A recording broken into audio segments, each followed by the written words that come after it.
Hey guys, welcome back. Just want to talk with you today a little bit about St. Augustine.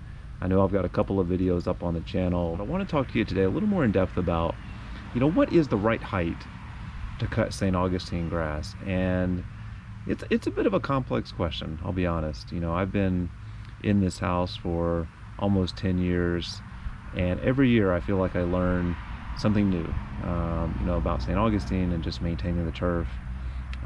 And so I love that. I love that it's kind of a constant learning experience. I just want to share some thoughts with you and appreciate any comments that you've got. So first of all, where I'm located in Southeast Texas, there's really, I would say, two dominant turf types. You can extend that to three, but certainly St. Augustine, which we're going to talk about here today, Bermuda grass, and zoysia. I'm going to focus primarily on St. Augustine and Bermuda grass, and actually primarily I'm going to focus on St. Augustine grass. But my point in telling you this is, between Bermuda and St. Augustine, these turf grasses, while they're both common here in Southeast Texas, they have very, very different mowing practices and very, very different approaches that you need to have to the grass in order to get good results. Specifically, and we're going to talk St. Augustine here, and you can see we're right in the middle of the growing season. The turf is pretty healthy here, but the biggest mistake that I see in general, in my neighborhood or driving around this area, most people in terms of St. Augustine that I see, is they mow the grass too low.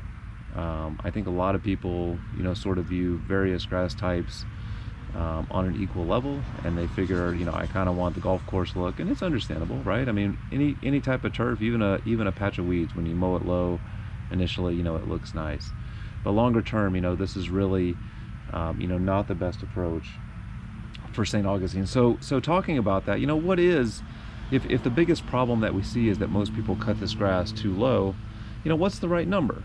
I do have sometimes a conversation, and they say, well, what height should I cut St. Augustine? And my answer is always, it depends. Because I think the right answer in terms of how high you should cut St. Augustine is not really a number, but it's more of a range. And what does this depend on? Well, partly, I think, number one, it depends on your preference. Some people like grass that's a little shorter and a little tighter. I understand that. It depends on where you're located and the growing conditions that you've got in your particular situation, and it depends on the health of the turf. So we're going to talk about those in depth. But let me just start off by saying, the range that I think at a high level, if you're talking about St. Augustine turf, I think I would recommend you stay somewhere within 3.5 and 4.5 inches for St. Augustine. Again, if you're cutting St. Augustine turf, I recommend to stay somewhere between 3.5 to 4.5 inches. In fact, if you want just a good starting point, in my opinion, 4 inches is a pretty good number, right? And 4 inches, honestly, is higher. When I say 4 inches, this is higher than most of what you're going to find in the literature. If you do research online, and I have a ton of respect for the extension offices around local universities, they know far more than I do. In my personal experience, some of those recommendations come in a little bit low. Sometimes you'll read recommendations anywhere between 2.5 to 3.5 inches, focusing more on 3 inches. And in my opinion, while you certainly can cut St. Augustine there, and I'm sure it can do well, I tend to find that St. Augustine does better when you cut it a little bit higher. It's just my opinion. It's based on my own experiences. I've actually got my trusty ruler right here. You can see where I've been cutting St. Augustine, and this was just cut. But I'm kind of like a 4-inch guy, right? I don't know if you can see this, but if we're in the turf, and again, it varies, but we're somewhere around 4 inches, 4.25, something like that. And I think that 4-inch number, you can see the health of the turf is pretty strong. A couple of things to note in that 4-inch number. Number one, the growing conditions that you're in. So here's what I would say to that. First thing, if you're in part of the growing season where temperatures are pretty moderate, by moderate in my area, in Southeast Texas, I would say temperatures are somewhere in the 80s, low to mid 80s. You're getting some rain, the days are nice, it's not too hot. If that's the case, you can, I think, err towards the lower end of that range. I think going down to 3.5 inches is just fine. 3.25, wherever you want to be, but 3.5 is probably fine. If it's a stressful environment, and by stressful I would say temperatures are high, you got temperatures, and you know what I'm talking about. If you're in this area, you've got temperatures in the mid to upper 90s, maybe even over 100 degrees. It's not raining, you know, we're in a very dry pattern. This is a stressful environment for the turf, and as such, anything that I can do in terms of the mowing to minimize that stress, I will do that. So I would err towards the higher end of that range. If we're in that sort of stressful growing environment, I would try to cut that turf, you know, higher than 4 inches. Try to get it up to 4 1/4, maybe even 4 1/2. Just want to show you real quick, you know, how St. Augustine grows. I'm going to just move the camera over here real quick. You know, why is it so important to have that turf high? You know, this, I've got a runner here. This is actually running, you know, into the flowers a little bit. This is how St. Augustine grows. This is a stolon. You'll see, you know, St. Augustine shoots these runners out in every direction, and out of these runners, you know, the blades of grass run. And so the really important part of this that I want you to focus on is that these stolons are above the ground, right? So I was talking earlier in this video about, you know, mowing high. Let's target 4 inches, go even higher if you can. Why is that so important? Well, number one, if you've got your mower blade low, right, and you've got uneven turf, like, you know, I do, my grass is uneven, most of yours probably is as well. If the lower you are, the more you risk damaging this stolon. And if you damage this, you are really doing damage to your lawn. That is not a good thing. Even if you don't damage this, you'll notice that out of the stolon, this is where the St. Augustine grows its leaf blades, right? And, you know, thinking back to some of our high school, you know, science classes, what are the way that plants grow? They have leaves, right? The leaves collect sunlight.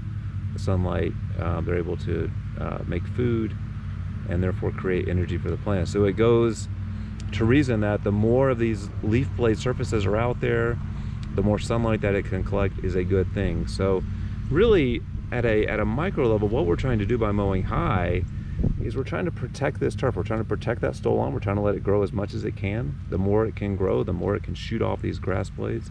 The more that these grass blades can grow, the more sunlight that they can collect, and the more sunlight that they can collect, the more energy in the food they will create, and the healthier the grass will be. So that's why this is important. And when you see some of these stolons taking off, you know, that's a good sign that your turf is pretty healthy. What are some good mowing practices? You know, how can we get that desired result? I think if you can get out here and mow the turf in the peak of the growing season, try to get out here once a week, at most every week and a half. I think you'll be fine. Target once a week, and I think that's a good place to settle on. The second thing, try to keep those mower blades relatively sharp. Don't let them go too dull, right? And I'm not saying that you got to sharpen your mower blades every single time you mow. Again, if you look here, I'll try to get up close for you, but you know, looking at this blade of grass, you know, it doesn't look like it's torn. Now my blades aren't incredibly sharp, but they're pretty good. The point is it should look a little more like a scissor cut, right? Where you took a scissor to it and not where you tore it. So if you start seeing things where the turf looks very white or yellow and you see evidence of a lot of tearing, that's a good sign that you probably need to sharpen those mower blades. Again, at a minimum, I would recommend you sharpen those blades at least once a mowing season. If you do that, that's a great place to start. The next thing I would say, irrigation, right? If you can, you know, especially for St. Augustine, and probably for most turf grasses, to be honest, some sort of consistent irrigation is important. And again, if you don't have irrigation, this is all the more reason, you know, to mow it as high as you can. But certainly having, you know, consistent water, deep watering in the turf. If we're in those stressful growing periods like I talked about, where, you know, it's just not raining for weeks on end, you know, sometimes you get those periods where it doesn't rain for a month. It's very, very stressful for the turf. So you do need to try to keep some water on this turf.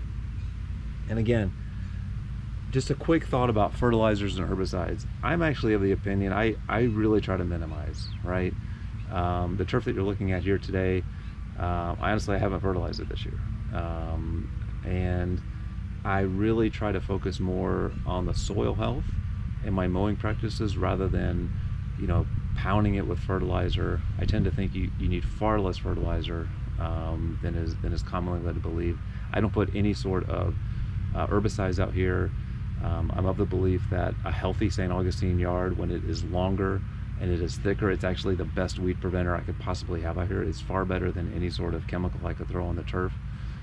The only pesticide that I'll put on the turf is just, you know, for fire ants, but I try to minimize that as well. Again, going back to that strategy of, if I can get the soil healthier, if I can get the grass healthier, if I can get it longer and healthier, it will take care of a lot of those things that I would otherwise might have to put down through, you know, fertilizers or chemicals. So look, if you like this video, first of all, I really appreciate you watching, but if you like this video, please give me a thumbs up and even subscribe if you want to.